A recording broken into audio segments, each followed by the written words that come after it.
জয় যিশু। প্রথম পাঠ রাজাবলী দ্বিতীয় গ্রন্থ, 11 অধ্যায়, 1 থেকে 4 পদ, 9 থেকে 18 পদ ও 20 পদ। নীতিবোধহীন রানী আথালিয়ার মৃত্যু, যোয়াসের রাজপদে অভিষেক।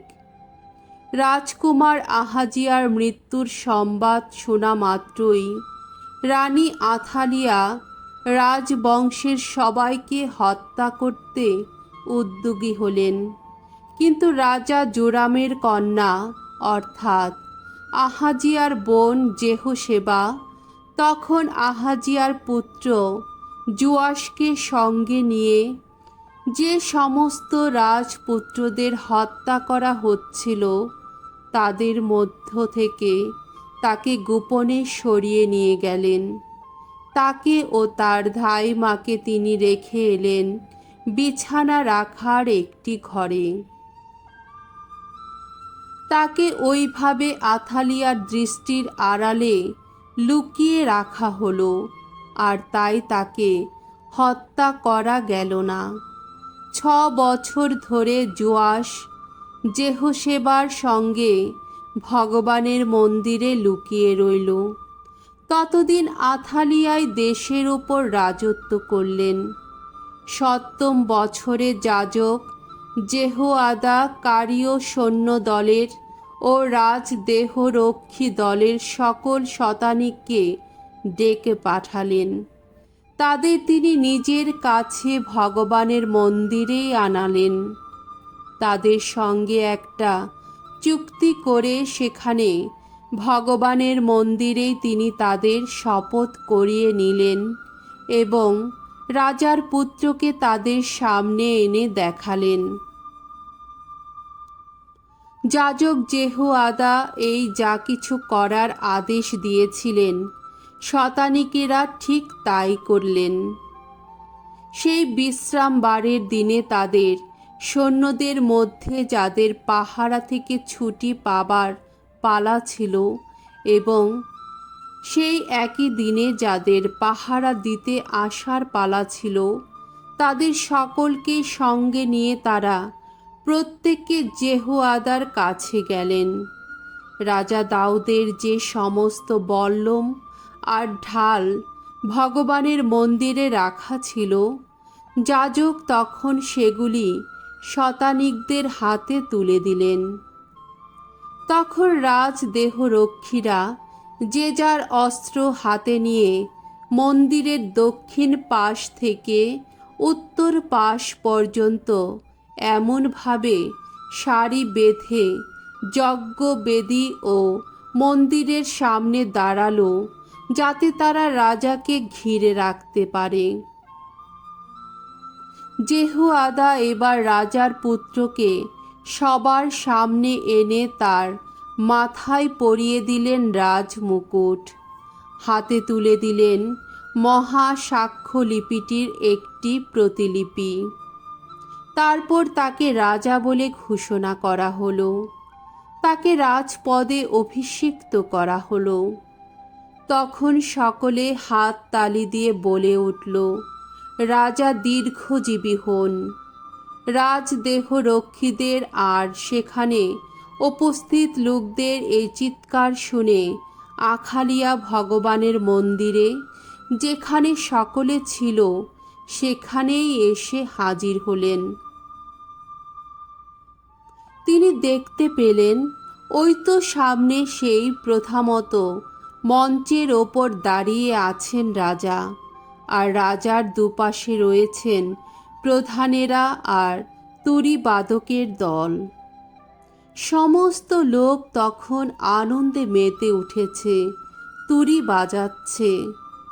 আক্রোশে আথালিয়া নিজের পোশাকটি একবার ছিঁড়ে দিলেন আর চিৎকার করে উঠলেন, এ তো রাজদ্রোহিতা, রাজদ্রোহিতা। সঙ্গে সঙ্গে যাজক জেহোয়াদা সৈন্যদলের ভারপ্রাপ্ত শতানিকদের আদেশ দিলেন, তোমরা একে সৈন্য সারির মাঝখান দিয়ে এখনই বাইরে নিয়ে যাও। কেউ যদি ওর অনুসরণ করে তাকে তলোয়ারের কূপে মেরে ফেলো। যাজক তো বলেই রেখেছিলেন তাকে যেন ভগবানের মন্দিরের মধ্যে মেরে ফেলা না হয়। তারা তখন আথালেয়াকে বন্দি করে নিয়ে গেলেন। তিনি যখন ঘোড়ার প্রবেশপথ দিয়ে রাজপ্রাসাদে এসে পৌঁছলেন, তখন সেখানেই তাকে মেরে ফেলা হলো। এবার জেহুয়াদার উদ্যোগে ভগবানের সঙ্গে রাজা ও জাতির লোকদের একটি সন্ধি সম্পাদিত হলো। সবাই প্রতিজ্ঞা করল যে তারা ভগবানের আপন জনগণ হয়েই থাকবে। আর তেমনি জেহুয়াদার উদ্যোগে রাজা ও জাতির লোকদের মধ্যে তখন একটি চুক্তি হলো। তারপর লোকেরা সবাই মিলে বায়াল মন্দিরে গিয়ে মন্দিরটা ভেঙে ফেলল। যত পূজা বেদী, যত মূর্তি সবই তারা একেবারে চুরমার করে দিল। আর বায়ালের পুরোহিত মাত্তানকে ওই পূজা বেদীগুলোর সামনেই তারা মেরে ফেলল। তারপর যাজক জেহুয়াদা ভগবানের মন্দির রক্ষার বিশেষ ভার কয়েকজনের হাতে দিলেন। দেশে সবার মনে সেদিন কি আনন্দ! শহর জুড়ে তখন শান্তি। প্রভুর বাণী। ঈশ্বরকে ধন্যবাদ। সাম সঙ্গীত ১৩২ অধ্যায় ১১ থেকে ১৪ পদ, ১৭ থেকে ১৮ পদ। ধো ভগবানের একান্ত অভিলাষ, সিয়নেই তিনি থাকবেন চিরদিন। ভগবান নিজে শপথ করেই দাউদকে বলেছেন, আর সে অমুক শপথ ভাঙবেন না। তিনি বলেছেন, তিনি তোমার সিংহাসনে তোমার নিজেরই এক পুত্রকে করব অধিষ্ঠিত। তোমার আপন পুত্রেরা যদি মান্য করে আমার সন্ধি নীতি, আমার শেখানো বিধি নির্দেশ যদি মেনে চলে তারা, তাহলে তাদের পুত্র যারা তারাও বসতে পাবে তোমার এই সিংহাসনে চিরদিনেরই মতো। আহা, ভগবান সিয়নকেই তো বেছে নিয়েছেন। তিনি চেয়েছেন সিয়নই হবে তার আপন বাসভূমি। বলেছেন তিনি, এই তো আমার বিশ্রামের স্থান চিরদিনের মতো। এখানেই বাস করতে চেয়েছি আমি। এইখানে আমি জাগিয়ে তুলব দাউদ কুলের পূর্ণ শক্তি গরিমা। আমার অভিষিক্ত জনের বংশ প্রদীপ জ্বালিয়েই রাখব।